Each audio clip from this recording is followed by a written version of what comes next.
Hello everyone Forever Ghana program ကနေပြီးတော့ပြန်လဲကြိုဆိုလိုက်ပါတယ်ခင်ဗျာကျွန်တော်ကိုပညာပ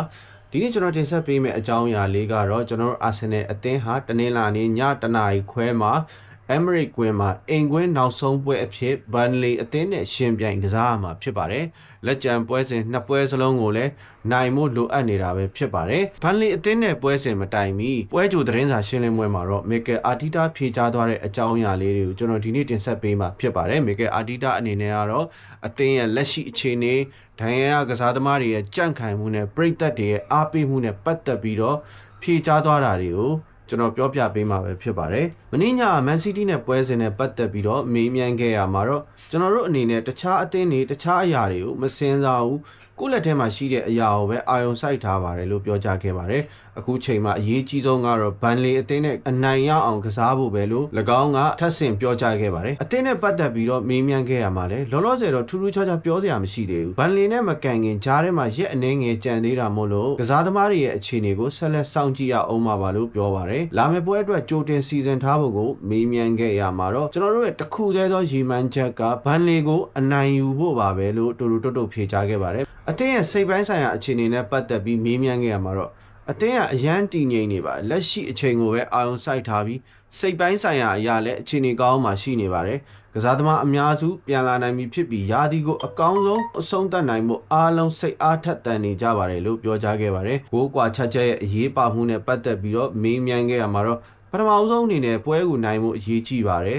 ဒုတိယအနေနဲ့ကတော့ဂိုးများများသွင်းနိုင်ပိုကောင်းမှာပါတဲ့ဂိုးများများသွင်းနိုင်ပိုကောင်းပေမဲ့ပွဲတိုင်းကတော့ခက်ခဲနိုင်ပါတယ်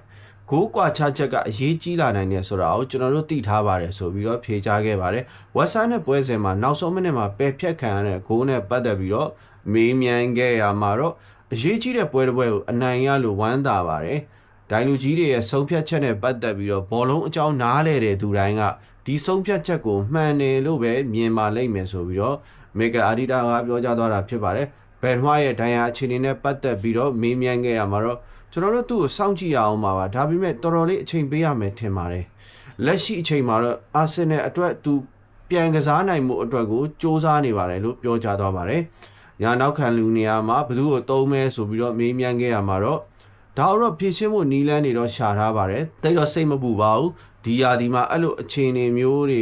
ကခဏကြုံခဲ့တာမို့လို့ကျွန်တော်တို့ကောင်းကင်တွယ်ဖြည့်ရှင်းနိုင်ခဲ့ပါတယ်ဆိုပြီးတော့ပြောကြားခဲ့တယ်အခုလည်းထပ်ပြီးဖြည့်ရှင်းနိုင်မယ်လို့ယုံကြည်နေပါတယ်လို့မီဂယ်အာဒီတာကပြောကြားခဲ့တယ်မန်စီးတီးနဲ့ပွဲကိုကြည့်ပြလားမကြည့်ပြဘူးလားလို့မေးမြန်းခဲ့ရမှာတော့မကြည့်ပြပါဘူးတဲ့ Emirates ရဲ့ sponsor dinner တခုသွားတက်နေပါတယ်ဆိုပြီးတော့ရီမောပြီးတော့ပြန်လည်ဖြေကြားခဲ့တယ်ကာလာဖီယိုရီရဲ့ကြမ်းခိုင်မှုအခြေအနေပေါ်မေးမြန်းခဲ့ရမှာတော့သူကစားနိုင်မလားမကစားနိုင်ဘူးဆိုတာတော့မသိသေးပါဘူးဒိုင်ယာကပြင်းထန်မယ်လို့တော့မထင်ပါဘူးဒိုင်ယာအခြေအနေအရန်မဆိုးဘူးဆိုပြီးတော့ပြောသွားတာဖြစ်ပါတယ်မော်စကွီးတော့ညာနောက်ခံလူအဖြစ်အသုံးပြုပါလားလို့မေးမြန်းခဲ့ရမှာတော့ရွေးချယ်စရာတွေအများကြီးရှိပါတယ်ပြိုင်ဘက်နဲ့ပွဲအခြေအနေပေါ်ပဲမူတည်ပြီးဆုံးဖြတ်ရမှာပါလို့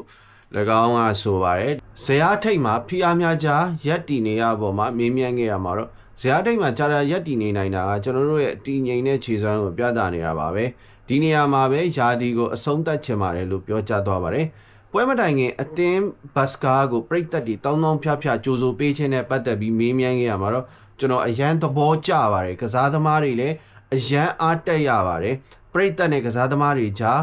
အဲ့ဒီလောက်ရက်ကြောင့်တန်ရောစင်တွေပုံမခိုင်မာလာစေပါတယ်လို့ပြောကြားသွားပါတယ်မန်စီးတီးကိုရှုံးပြီးတဲ့နောက်အသင်းရဲ့ပြောင်းလဲမှုလုပ်ခဲ့တဲ့အပေါ်မှာမေးမြန်းခဲ့ရမှာတော့အဲ့ဒီအချိန်ကတကယ် restart လုပ်ရမယ့်အချိန်ပါပဲခြေစွမ်းကောင်းပေမဲ့ကျွန်တော်တို့ရလက်မကောင်းခဲ့ပါဘူးဒါဟုတ်ပဲခွန်အားဖြစ်ပြောင်းလဲပြီးကျန်တဲ့ပွဲတွေကိုအကောင်းဆုံးရင်ဆိုင်ရှင်ပြိုင်နိုင်ခဲ့ပါတယ်လို့ပြောကြားခဲ့ပါတယ်ဂျူလီယန်တင်ပါရဲ့အခြေအနေနဲ့ပတ်သက်ပြီးမေးမြန်းခဲ့ရမှာတော့သူကအသင်းရဲ့ပွဲစဉ်တိုင်းကိုပါဝင်ကစားခြင်းနေတဲ့ကစားသမားပါအခုနောက်ပိုင်းတိုးတက်မှုတွေရှိလာပြီးအမြန်ဆုံးပြန်လာနိုင်မှုစ조사နေပါတယ်လောလောဆယ်မှာတော့မကစားနိုင်သေးပါဘူးပြောကြားခဲ့ပါတယ်ကစားသမားအသစ်ခေါ်ယူမှုနဲ့ပတ်သက်ပြီးမေးမြန်းခဲ့ရမှာတော့နေရာဆုံးမှာကစားနိုင်တဲ့ကစားသမားတွေအသင်းအတွက်အများကြီးလိုအပ်ပါတယ်ဒါမှဒိုင်ယာပြဿနာတွေကြုံတဲ့အခါမှာအသင်းကလက်ရှိခြေစွမ်းမကျသွားပဲလက်ရှိနေရာမှာတီမြဲနေအောင်စ조사နိုင်မှာပါလို့ပြောကြားသွားပါတယ်ဒီကလန်ရိုက်စ်နဲ့ကာလာဖီယိုရီတို့ကိုညာနောက်ခံလူနေရာမှာအသုံးပြုမလားဆိုပြီးတော့မေးမြန်းခဲ့ရမှာတော့ကစားသမားတယောက်ကို position ပြောင်းကစားခိုင်းတဲ့အခါမှာကောင်းကျိုးဆိုးကျိုးရှိတယ်ဆိုတာကိုခင်ဗျားတို့အမြင်ပဲလေတဲ့ဒါပေမဲ့မှန်ကန်တဲ့ဆုံးဖြတ်ချက်တစ်ခုကိုတော့ကျွန်တော်တို့ဆုံးဖြတ်ချက်ချသွားမှာပါလို့ပြောကြားခဲ့ပါတယ်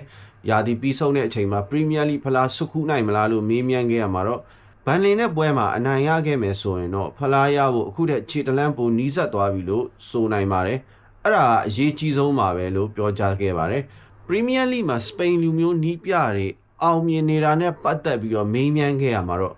ဒီလီကနိုင်ငံသားနီးပြတွေကိုအခွင့်အရေးပေးတဲ့အတွက်ကျွန်တော်တို့အထူးကျေးဇူးတင်ပါတယ်ဒါပေမဲ့အောင်မြင်မှုအတွက်အရေးကြီးဆုံးကတော့ကျွန်တော်တို့မဟုတ်ပဲကွင်းထဲမှာကစားနေတဲ့ကစားသမားတွေပါပဲသူတို့ကပဲပွဲအခြေအနေအဆုံးဖြတ်ကိုဖန်တီးပေးသွားတဲ့သူတွေပါသူတို့ကအရေးကြီးဆုံးပါဆိုပြီးတော့မီကယ်အာတီတာကပွဲကြိုသတင်းစာရှင်းလင်းပွဲမှာဖြေကြားသွားတာတွေကိုကျွန်တော်တင်ဆက်ပေးလိုက်ပါတယ်ကျွန်တော်တို့ဘန်လင်နဲ့တနင်္လာနေ့ညတနာရီခွဲမှာဒီတစ်ပတ်အာဆင်နယ်အသင်းရဲ့ဒီယာဒီအိမ်ကွင်းနောက်ဆုံးပွဲအဖြစ်ရှင်မြန်ကစားမှာဖြစ်ပါတယ်အနိုင်ရရှိခဲ့မယ်ဆိုလို့ရှိရင်တော့ကျွန်တော်တို့ချန်ပီယံဆုရဖို့အတွက်ကိုခြေတလှမ်းတိုးလာနိုင်မှာပဲဖြစ်ပါတယ်ဆိုတာကိုတင်ဆက်လိုက်ပါတယ် North London forever wherever the weather bye bye